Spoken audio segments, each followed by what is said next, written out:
Done. Hello and a very happy birthday to the lovely Mick. Hiya Mick, would you like to introduce yourself and tell us a little bit about yourself? Done. Yeah, I'm Mick Williams. I was born in Stoke-on-Trent, hence the accent, you could notice. I'm now living in snowy Louisville, Kentucky. I have published 9 books so far. I've got them here actually, so you can see them because they're all over the. I write all over the place. Got 2. Called dramedies. I thought they were romantic comedies, but I've been told they're dramedies. So that's a word, apparently. 2 mystery thrillers, kind of military thrillers, about a group of army veterans called the Old Farts Club, which is going to be ongoing. A bunch of standalone stuff, a James Bond type book, and a hunting book, and kind of a road trip by a blind girl kind of book, and then a science fiction book, and then dark comedy. Marketing is terrible because where do you go? But I never get bored. So right now I'm working on a sequel to this one called A Girl Walks into a Bar. And I also have outlined the next 2 Old Farts Club books, and I'm also working on a new series about a army chaplain who becomes a priest to use as cover for the fact that he's a hired hitman. So I mix it up a little bit. But I don't get bored. Did you always know that you wanted to write? Yes, I think in my author bio on my website, it says that my English was my best subject at school, English and maths. And my English teacher said that I had a very, very vivid imagination. And I'm not sure if she was being complimentary or not, based on what I used to write in high school. But I never did anything with it. And then when I was late teens, I started dabbling, and I had an old tippy-tappy typewriter, if you remember those, because we are people of a certain age. And I typed out a beginning of a story about a rock band who had a possessed groupie who was trying to kill them all. That never came to anything, and I just never really got going until I got over here and met a load of people who said you should just do it. And that's when I wrote the first one, which was A Reason to Grieve, which was done as a dare, really. And once I realised I could do it, I thought, well, you know what, I'm just going to do it. So that's how it started. So yeah, I sort of always knew, but I never really had the confidence to get on with it, or the discipline, because it involves a lot of discipline. I'm surprised in how many books have resulted as a dare, usually by men, actually, I find. The story behind this, because where I used to work, one of the blokes I used to get to work each morning like an hour early and sit in one of the back offices and write just random stuff. And he'd get to work and he'd be scrolling through the internet. And one morning I said, what are you doing? And basically, over here, there are fraternities at school. They kind of all look out for each other. And it turned out that he was a treasurer for his high school's fraternity. And if anybody in their fraternity died and couldn't afford a funeral, they'd all chip in and pay for the funeral. And so he scoured the obituaries every day just to keep up with the fact that, to see if any of them had died, which was a bit warped, but nice in a different way. And that's how that came about. Like, why would people be at funerals if they didn't really need to be there? That's how Reason to Grieve came out. Very strange. Yes. Yeah. Yes. I'm glad we don't have that in this country. It's confused enough already without fraternities and whatever. Oh, just no. I agree. I landed in this country with no fraternity, and I'm fine with that. Yeah. Yes. Just live your life, innit? Yeah, we only get so long. Enjoy it, make the most of it. Yeah. Yeah. Drink wine. Yeah. It is my birthday. Yeah, too right.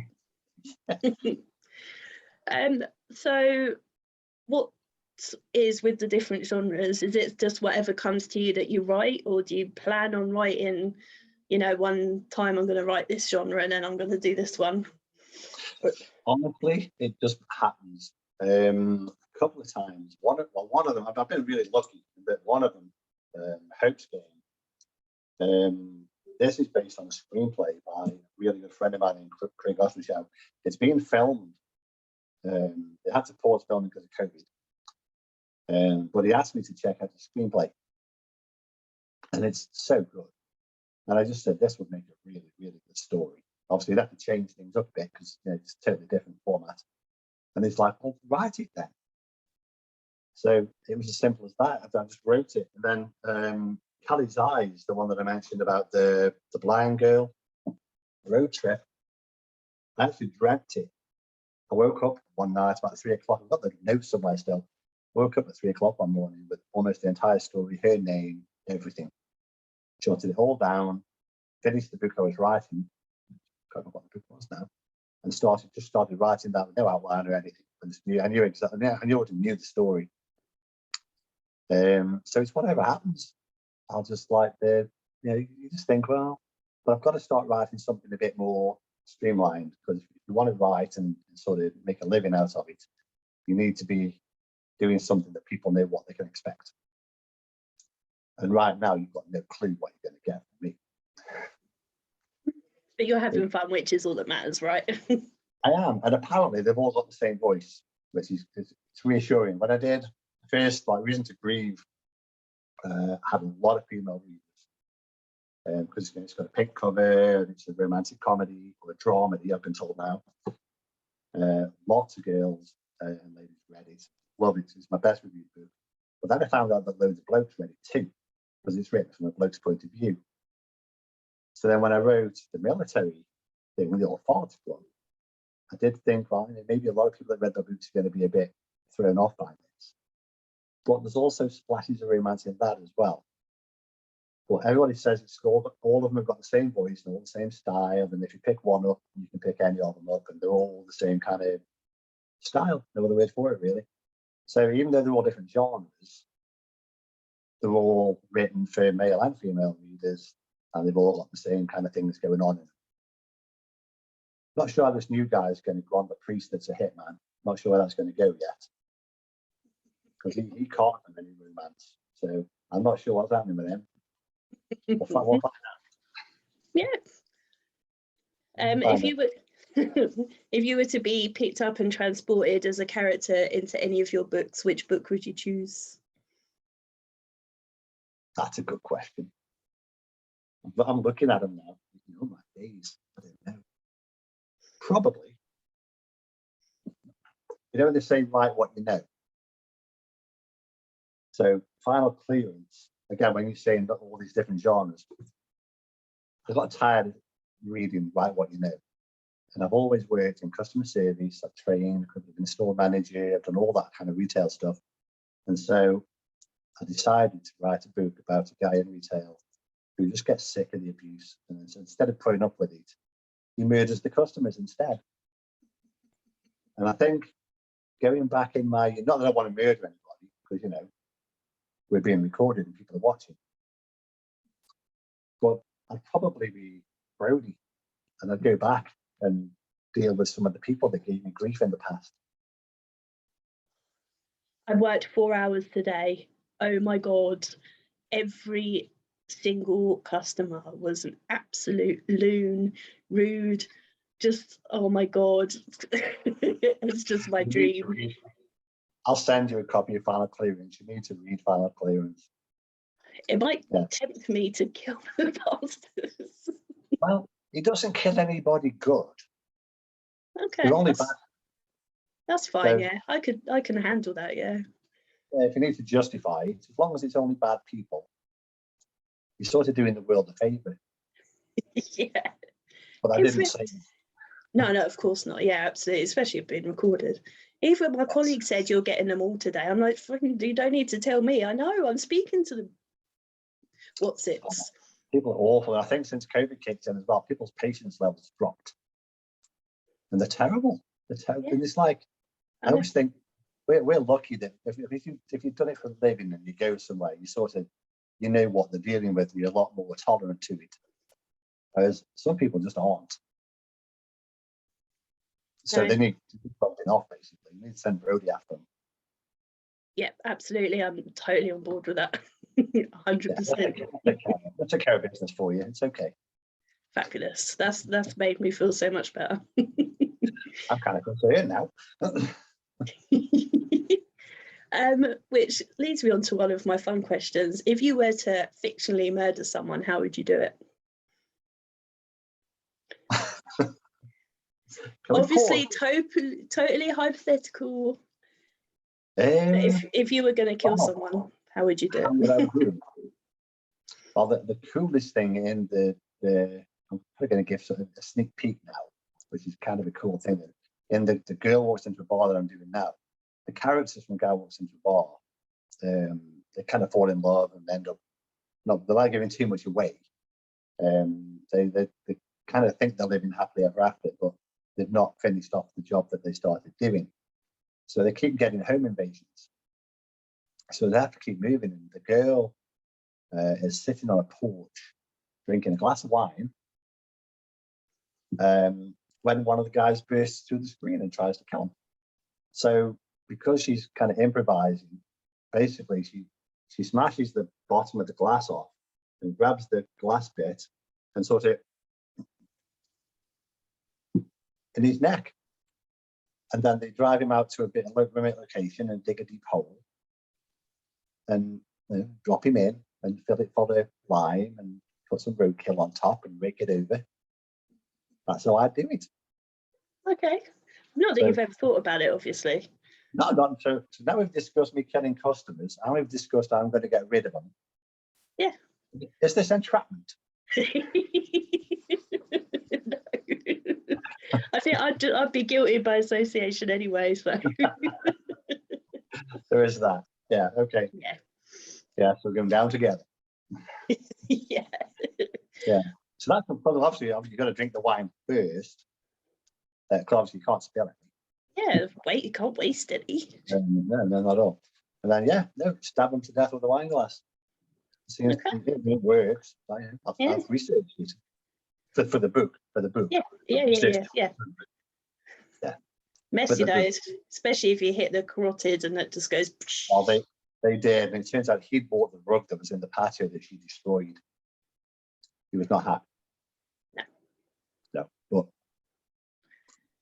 it's dying at the hands of bad guys. Yeah, absolutely, totally worth it.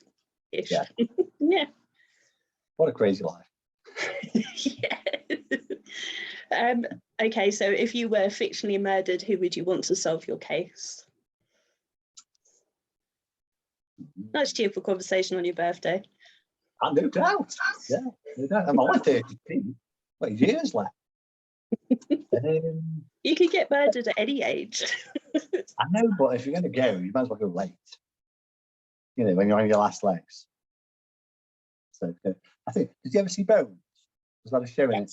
You showed Bones in England. I think I'd want Bones to solve my case. Because then you get to see everything. Like when they put them in the table in the lab and there's all bits and pieces and maggots and all that stuff. And then they go to the forensics and then you got I can't remember his name, the guy that played Angel, David Boreanaz. David Boreanaz. Oh yes, David Boreanaz is very pretty. I know all about him. Well, I'm dead, so it make no difference to me.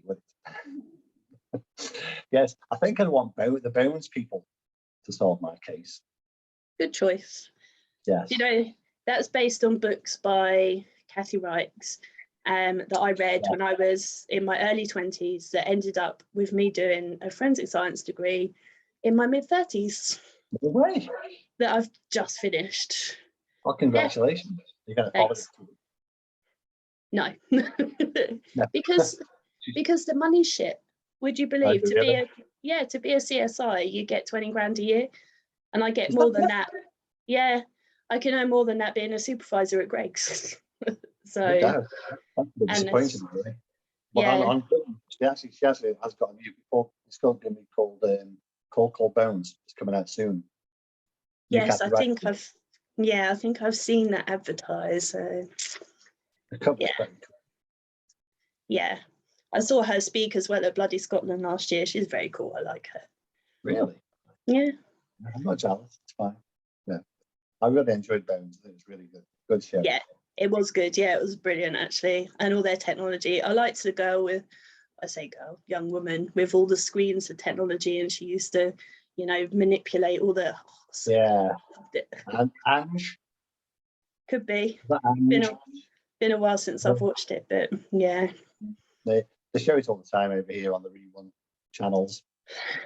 Yeah, I think it's probably on one of our channels. We've got like the crime channels and stuff because we're quite obsessed with crime programs, apparently. They are. I've got to watch a show called The Responder, I've been told. Yes, I've got to watch that as well. I haven't watched it yet, but I must. Maybe tomorrow. It's queued up and ready to go. I've got to stay awake long enough. Yeah. So back to books. Easily distracted today. It must be just Friday thing. Okay, and the wine, of course. Yeah. Well, I haven't got that excuse. I'm stone cold sober. I'm not drunk. Just a sipping. Yeah. Well, I mean, I'm not one to judge. Good. Okay, so if you were to take one of your characters out for a meal, who would you choose and what would you ask them? These are really good questions. I'm looking at my books now thinking, I really don't know. Possibly. Ooh. I've got to be careful I don't give too much away. So one of my books, Hope's Game, Hope isn't real. Or is she? So this guy goes into a research facility which hooks up to this program where they implant things in his mind. And there's a doppelganger in there named Hope, who's this gorgeous woman who takes him down a very dark path. And I think I'd take Hope out for lunch. Well, it's kind of risky because she's a nut job. But I think I'd take Hope out for lunch and just ask her how she did what she did. Yeah, and why. I kind of know why. I've got to write it actually ends on a kind of cliffhanger. And I've got to write a sequel. But the plan was that there'd be a sequel movie made, and then COVID happened. So it's in the balance at the minute. But I think I'd take Hope out because she's very attractive and very eloquent, and she knows everything because she's linked to the internet. She's also a nut job. So you'd be on the edge for the entire meal. Most women are, though, to be fair. So, well, my wife's not here, so I'm not going to say anything. I'll keep that one quiet. Yeah, it's probably best. Oh yeah, no doubt. I've got to close my eyes tonight. It's definitely best.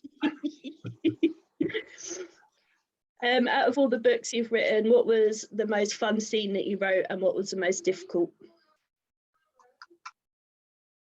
God, now I wish I'd only written 2 books. I'm looking at him again, thinking that the most fun scene.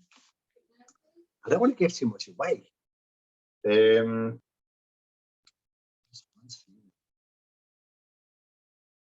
I think the most fun scene hasn't been released yet. Yeah. And it was a blast to write. Yeah. Where a girl walks into a bar. They're the same people that I mentioned earlier. That survive the end of the book and they fall in love and they go away thinking life's going to be cool. And I won't say why, for some reason, kill teams are chasing them across the country. And basically, the girl named Sabrina she's just sick of it. She's enough is enough. I'm tired of running. It's time to face up to these people and deal with them. And the book starts off where they're at home just chilling out.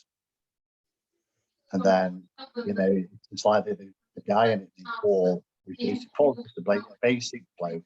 He's not superhuman. He's got no fight strength. He's just like me. And it's sort of like, if if you're ever like subject to a home invasion, go for the kitchen. That's where all the knives are and the cool weapons. And he walks in the kitchen, and Sabrina's there with a skillet in one hand and a knife in the other. And there's two dead guys on the floor. And there's another guy in the patio with the wine glass stem stuck in his neck. And writing that scene out of him walking in and her going, could have used some help. And he's like, well, I was dealing with the guy. I was in the toilet, and the guy came in with my pants down, and I dealt with him, and I'm sorry. And that scene's got a lot of not a lot of violence in it, but it's a lot of comedy as well. But it's these two people that just idolize one another, and they're tired of being attacked by these random bad guys who always wear black, like ninja black. They shop at Thugs R Us, and they just reached this point now where enough is enough. And this scene sort of tips me with the edge. And just visualizing the scene and writing, because I just wrote it from scratch and just winged it, as I seem to do a lot of the time. I was chuckling out loud writing it, so I hope it's as fun to read. So that's probably my funniest scene that I've written. Right. And your question had two parts. I'm sorry, what was the other bit? The most difficult. Most difficult. Funerals. Funerals. Yes. A Reason to Grieve is about a young couple that are both suffering a lot of loss for different reasons. You find out in the book. I'm not going to give any spoilers away. But they both attend strangers' funerals in the hope that they can pick up on the negative vibe and release this tension that they're feeling and cry. But neither of them have cried. And writing about funerals is really hard. To do it respectfully, while you've got these people sort of eavesdropping, these strangers eavesdropping in on people and the families, but they're only there purely selfish, they're completely selfish. They just want to soak up this grief so they can cry. So you've got to try to make the scenes somber because it's a funeral, but it's a romantic comedy at the same time. And it was a nightmare. And it went, I can't even remember how many drafts it went through. Plenty. Yeah. Imagine there were a fair few swear words, and what on earth was I thinking writing this as well? That's the one I got dared to do, so I could have just said no. Yeah. No, you're a man. Men don't back down from dares, I find, ever. Even if it means writing a whole book. Like, yeah, I'll do that. That's fine. You're a weird breed. You're just stupid. Yeah, I know. I'm fully aware of this. Yeah, but it worked out really well. It's still my best reviewed book, and I actually read it not that long ago because I wrote a sequel to it. And reading it back, I still think it's a really nice story. It's kind of sad, but it's very funny. Well, if you find it funny, then that's awesome as well. If you still find it funny, then that's good. You know you've done a good job. Yeah, the characters are awesome. There's always a chance they might still come back. I had planned on being a trilogy, but I don't know. I've got to pick a genre, and romance is not my genre. So I can't keep writing romance books that I don't need to write when I've got murder writing. Why not? It is what it is. Just keep going. When you're editing, what's your most overused word or phrase? Just. Always. Very. And that's like all your writing books. Like, hang on a second. I have all these books here on how to write. And I've read some of them. And they all say that if you have to put very in front of a word, you've not used the right word. Yeah, you can't be very angry. You can be livid. And so on and so on. So just all the time, I put just in. Very all the time. And I think my characters say, I think this, that, and the other. And I'm readers don't want to know what they think. They're reading them. Why do they want to know what they think? So, cut them out. Yeah, so I have this list, right? It's not in here. I have a list when I'm done with the manuscript, and I go back through it. I search for just, can vary and think. And 9 times out of 10, you can chop them. So the only downside is my book goes from like 80,000 words to 10,000. And I have to pack it back out again. But yeah, I think they are my most overused words. And the book I'm writing now, probably blood. Blood is an overused word too. But for all the right reasons. That's a killing again. If you were able to spend a day with any author, dead or alive, who would you like to spend a day with? Stephen King. It's probably a complete cliche. But he's just awesome. He is awesome, but he's so down to earth. That's very, very fortunate that my wife noticed. I didn't know. He did this talk over here at this little auditorium we've got. She got us tickets to go see him, and he's just so funny. He's just this bloke in jeans and a t-shirt, basically. Yeah. If you sat next to him in a pub, unless you knew who he was, you'd have no idea he was Stephen King. Yeah, I know. I saw him at Bloody Scotland virtually. He was talking to Linwood Barclay. He was wearing some kind of Scottish, I don't know if it's football or rugby t-shirt, because he knew that he was being beamed to Scotland. Him and Linwood Barclay were comparing toilet stories. They were being shown like to us in the audience. Then it was a hybrid festival, so people were watching from home. Yeah, so two of like the most massive authors in the world were comparing toilet stories. And people asked me like how it was. I'm like, honestly, it was just two blokes in a pub having a chat. It was very strange, but awesome. Yeah. But it's strangely reassuring that he's as down to earth as he is. But I was also really fortunate to meet Lee Child, who does the Reacher books. And a lot of my characters have got kind of like a Reacher kind of vibe to them. And again, I had no idea my wife was. He actually did the Talkers Hall library, which was like ridiculous. So he signed a bunch of books for us, and I got my photo taken with Reacher's dad.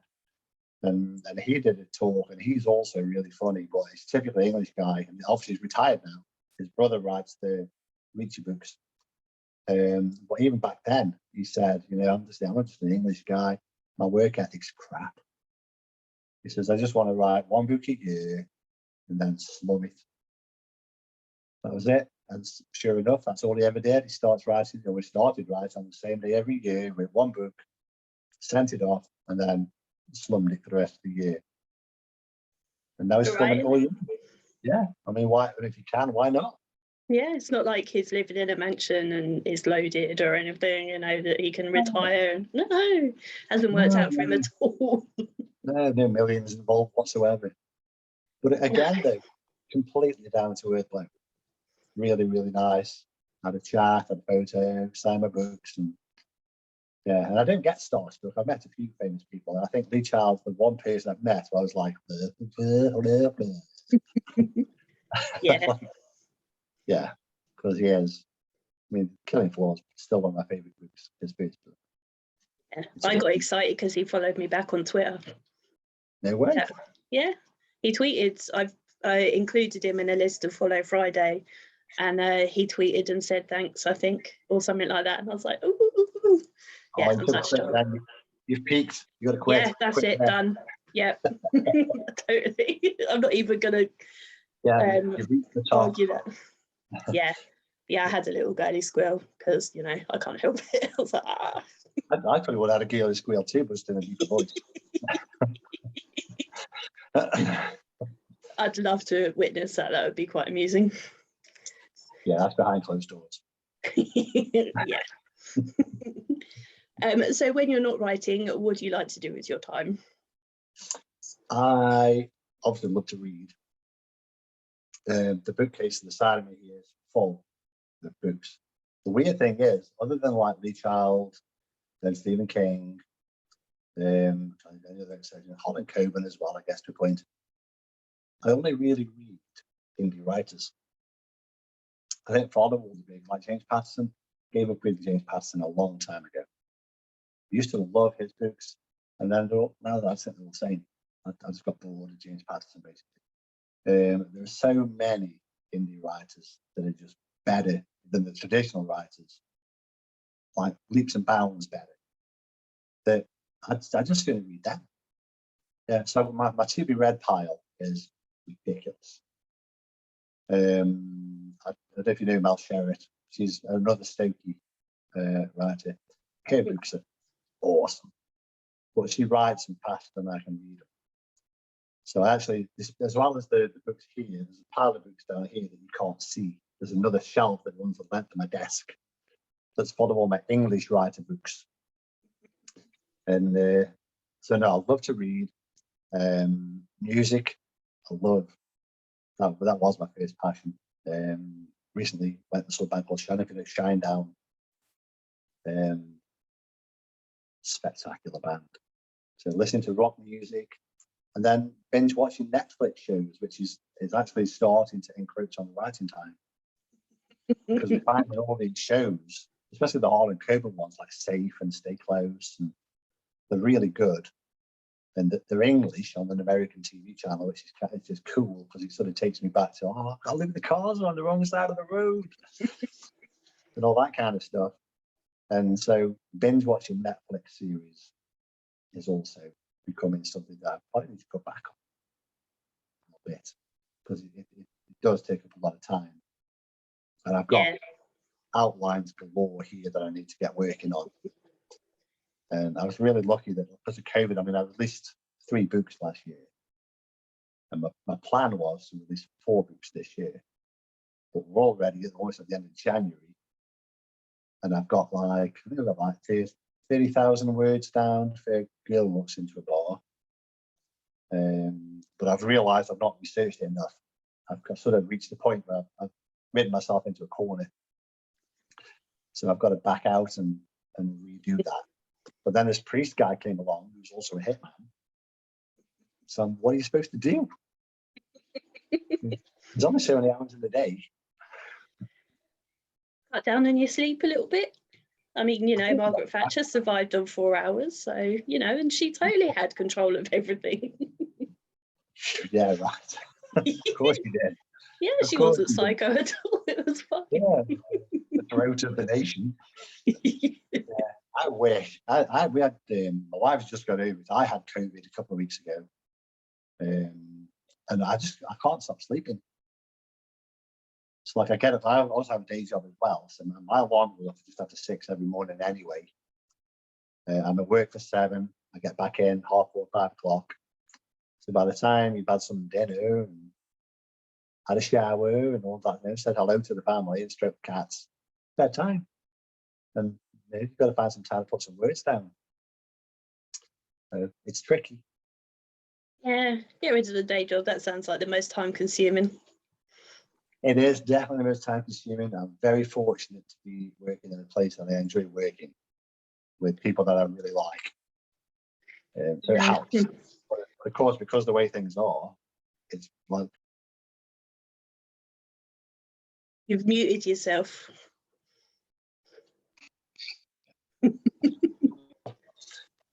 Probably birthday greeting. Yeah, everything's ridiculous. So we didn't get lunch. So I can't even stop for lunch and type some words. Just got to get home and hope for the best. Yeah, fair enough. Yeah. So and then the day job pays the bills. So yeah, that is always the issue. This is why I haul my ass off to Greg's every day ish. And hate my life for 4 hours. I'm from Luton. I never went to Luton, funnily enough. Good. Like you were saying, Stoke-on-Trent is probably the equivalent. They done the survey for the worst places to live. Luton was 3rd. Stoke-on-Trent was like 26th. Yeah, Luton is horrendous. What was first? I'm interested. Aylesbury, strangely. Really? Yeah, I know. That's where Meridian come from. I like that band. I know. Yeah, I'm really surprised, and I would argue that Luton is 10 times worse than Aylesbury, but there we are. No, that's Hillsborough's down south, that like close to London. Yeah, it's not that far from me either. It's only like half an hour up the road from where I am. So yeah, very odd. I'm surprised. Yeah. So yeah, so Luton way worse than Stoke-on-Trent. Way worse. The thing with Stoke-on-Trent, people are really good. Stoke-on-Trent is possibly one of the friendliest places in England, I think. Despite everything that's going on, I think it still is one of the friendliest places in England. Plus they have oatcakes, which no one else knows about. So it's ace. It's like a local down. It's like a pancake, but made with oats. And no one else knows about them. We have the Bedfordshire clanger, which is like half savoury and half sweet in one pastry, which sounds vile. And weird. I've never tried one. Just too weird for me. I draw the line at that. You work at Greg's. They have sausage rolls. Nothing else matters. Sausage rolls are everything. I'm not interested. Do you know how hard it is not to eat the damn things? It's been a long time since. I'll swap you a sausage roll for a book or a few. I'll send you a pack over. They are. Yeah, it's been a while. They're good. I know. And we cook a lot of them. And the smell, it's just cruel. Did we just discover your downfall? Yeah, absolutely. After furlough, first thing I wanted was sausage roll. Nothing else, didn't care. Just give me a sausage roll. Easily pleased. Nothing wrong with that. Yeah, absolutely. Anyway. Yes. Where's been the funniest or strangest place you've ever woken up? Recently, yeah, twice. Really? Yeah. So last February, funnily enough, I showed you the snow out the window here right now. Last February the 15th, 16th, my son's birthday, and we were snowed in. So I came back here to write, and I've hoovered everywhere, as we say. Let's say vacuumed over here. I hoovered through the house and stuff. Came back here to do some words, and woke up in the ER. No clue what happened. And apparently, I had a seizure. Apparently, my cat kind of watched it, saw everything. He guards me now when I'm in here.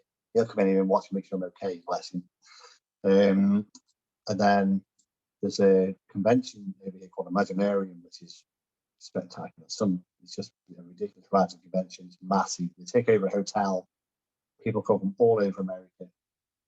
And I met this guy named Mick Williams. Have you ever heard of Mark Green? He writes the Grey Man books. But yeah, the name rings a bell. Yeah, it's a series now on Netflix. It's his best mate. And he was doing a course on romance in military books. And of course, I do the Old Farts Club books. So I thought, I've got to be on that panel. So I was on that panel and we finished the course, went to the bar, and I was about to buy him a bourbon. And I woke up in the ER again. No clue how I got there. And of course, I texted my wife and said, don't panic, everything's okay, but I'm in hospital. Of course, she panics and freaked out and said, you can't send texts like that. And so, yeah, that's been the weirdest thing because I had no recollection of what happened. People had to tell me. So, of the weirdest places to wake up, ER, when you have no memory of what happened, that's the weirdest place to wake up. Yeah. I'm okay now, by the way. Apparently. So, but yeah, that's definitely the weirdest place to wake up. When you wake up attached to an IV with beeping lights and nurses running everywhere like, what am I doing here? Surely been abducted. But no. Yeah, thankfully, touch wood, I've never had stitches, I've never broke anything. I'm just boring, really. I don't recommend it. When I had the first seizure, I fell through my desk pretty much and broke my shoulder. Like my collarbone got fractured. And, ouch. Yeah, I tore my ribs. And, yeah, it's quite painful. Don't do it. I mean, I'll try not to. Yeah, stick to sausage rolls. But I mean, I'm sure if you had the choice, you wouldn't have done it either. But apparently your body decided that, yeah. Definitely not. Did not hit the word count on that day. Oh dear, yeah, not good. Yeah. If I was to ask your nearest and dearest what your most annoying habits are, what would they say? How long would the list be? We were. It's actually, I don't think the list be that long. She's like, yeah, you can ask it yourself if you like. Snoring. I've never heard me, so I can't say that it's true or not. But apparently, snoring. And I read something the other day. I actually read it to this earlier on, and she really took a swing for me.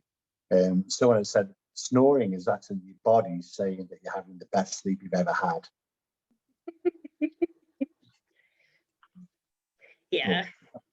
Hello? She's right here. My question just was that's the other half of your worst habits with procrastinating.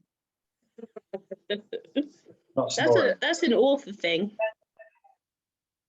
That's an author thing. Okay. Okay. Procrastinating. Yeah, that's totally an author thing and a student thing, I find. Yes. So Yeah. no, I've just been told. No, I said it was my birthday and we had to go out for dinner. We went to a restaurant. Oh dear. I will have to let you go then. I know. Do you have any more quick questions before I have to escape out? Time. Yes, I was pretty much done anyway, so it's all good. Ah, cool. So, it's been fun. It's taken us a while because of the time difference. Yes, but we got And there. Your crazy work hours. Yeah, and other stuff that I do. Yeah, rubbish. You do a lot of stuff. From what I can tell, you do a lot of stuff. Yeah, again, I don't get bored ever. No, likewise. This is a good thing. Yeah, if I'm bored, then I'm not doing something I'm supposed to be doing. So Yeah, that's one of the good things. I couldn't tell you last time I was bored. No idea. No, I know people said about lockdown. I'm like, weren't you bored? No, not at any point. I loved it. Yeah, like I said earlier, 3 books in a year. I wasn't bored at all in lockdown. It was great. Lock me down again. Yes, please. Please. But again, we've got to pay the bills. Yeah, well, I was on furlough. I was getting paid more than I would have been if I was at work. I was loving it. Absolutely no customers. I was getting paid. I was doing this. It was amazing. Yeah, my wife I was in heaven. I have to work from home. Oh, yeah. See, when you work for retail, you can't do that. It's just such a shame. But I didn't have the commute. There was no commute, so that's extra time. Yeah, that's always nice. Yeah. So just before we go, would you like to tell everyone where they can get your books from and where they can find out more about you if they'd wish? Absolutely. Was that your dog? All of my books are on Amazon. As I say, Amazon, as to say in England. If you search Mick Williams, they'll pop up. I have an Amazon profile page as well. I have a Facebook page, Mick Williams Author. I'm trying to get into Twitter, but I'm just not that good at tweeting, it seems. And I'm trying to get into Instagram, and I can't gram it either. But I can Facebook. I'm on Facebook. My website, mickwilliamsauthor.com, has details of all bar the last 2 of my books that came out together recently. I've got to get that updated. But everything's on Amazon. And if American folks are watching, I've got Palace Boxes books here because of lockdown. There were no signings for the last year. So I've got plenty of copies here that I can sign and post out. Yeah, but yeah, Amazon is your friend. It's kind of not an author's friend particularly. Yeah, from an author's point of view, it really isn't. But from somebody who wants to buy a book, it's great. This is true. Yeah. Well, fabulous. Well, go enjoy the rest of your birthday. Enjoy your Mexican. We're off to Mexican. Got to eat food here. Down your wine as well. Make sure you don't miss it. Almost. I'm even though it seems like I talk about wine, like I'd only sip it. I don't drink too much wine. Yeah, I believe you. I'm trying to stay up late and write. So thank you for having me on. You're very welcome. It's been an absolute pleasure. It's been very fun, and It has. and thank you for everything that you do for us Raspberry people, because you do a lot. It's a pleasure. You're also awesome. It is appreciated. Thank you. Thank you. Right. On that note,